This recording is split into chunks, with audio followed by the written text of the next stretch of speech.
this video I'm going to explore how the Hendershot circuit is non-linear. With a regular transformer, this transformer here, which is a 10-to-1 transformer, if we hook up our pulse generator and run it through and put the scope on both sides of the transformer, I could put the scope in XY mode and show you what occurs in terms of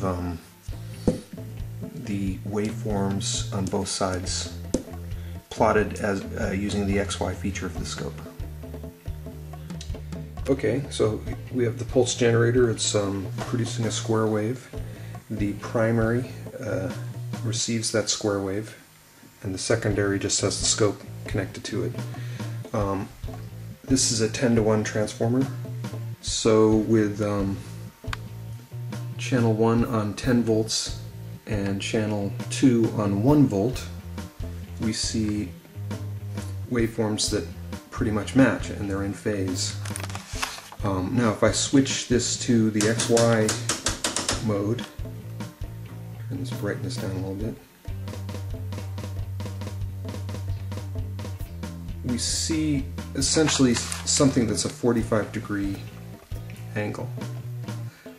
If I mess around with the frequency, it doesn't really matter, because what we're really observing here is voltage. So you still end up with a straight line, and if I go back to the waveform, I can change the duty cycle.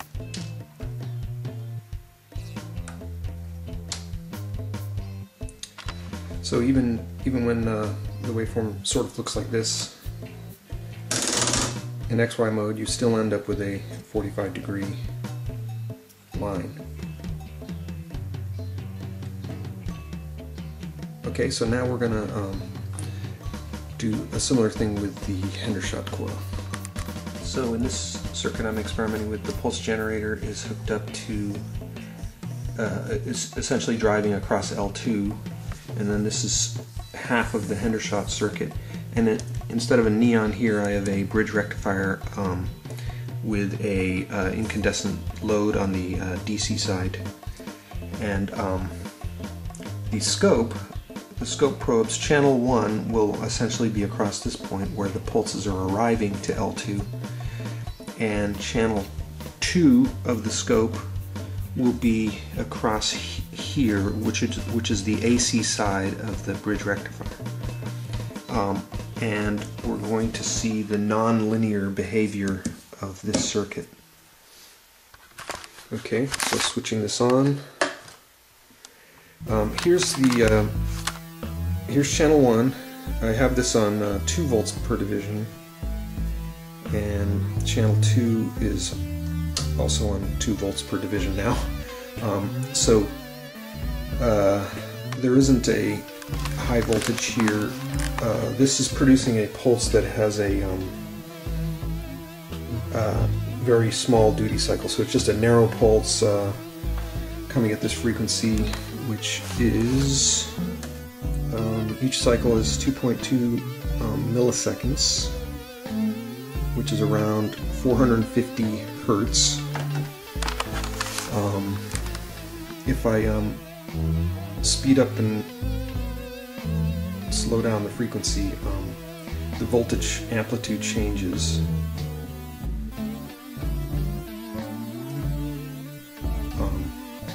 And phases and things shift around. So I'll show you what happens in XY mode, which is very interesting. So I'm going to adjust the voltages to stretch this out a little bit. So we still have sort of a 45-degree line, but there is also some energy associated with ringing appearing. So unlike the transformer, we see a more complex, non-linear behavior here. Now, as I adjust the frequency, this changes quite dramatically. So this almost looks like a BH curve.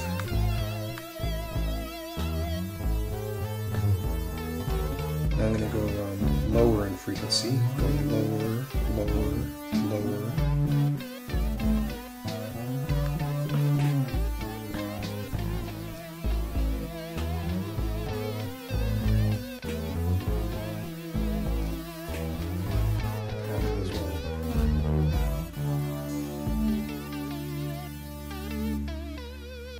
So I'm going to set the frequency very low,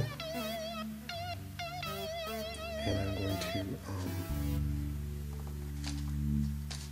alter. Actually, I should probably go back to looking at this as waveforms.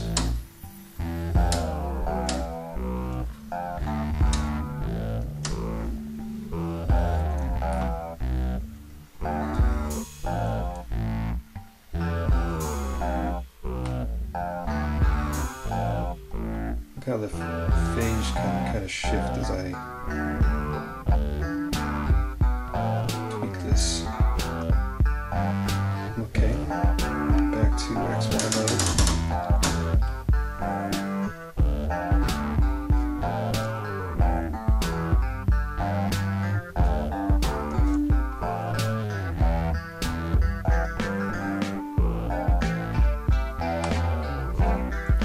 Now this is with a kind of a low current ping of the coil. I'm going to remove this 15 ohm load, a resistor here which was kind of current limiting, and I'm going to bump the current up a little bit. So by moving this clip lead, I remove this.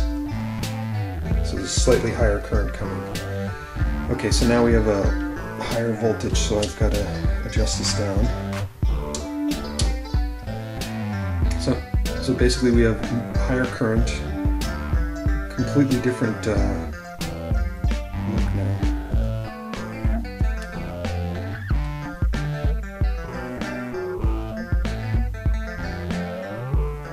I'll tweak the frequency again.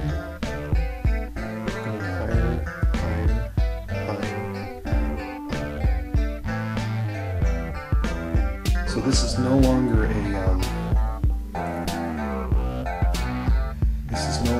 straight 45-degree line, but it's actually how do you describe this? More of an S or something.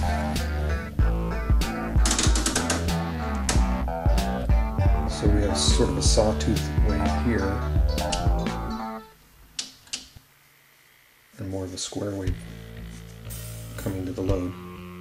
So what this reminds me is a sort of a bounded chaos.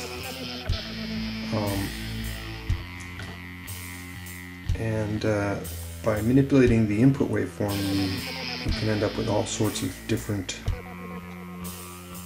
patterns here, like this one, for example.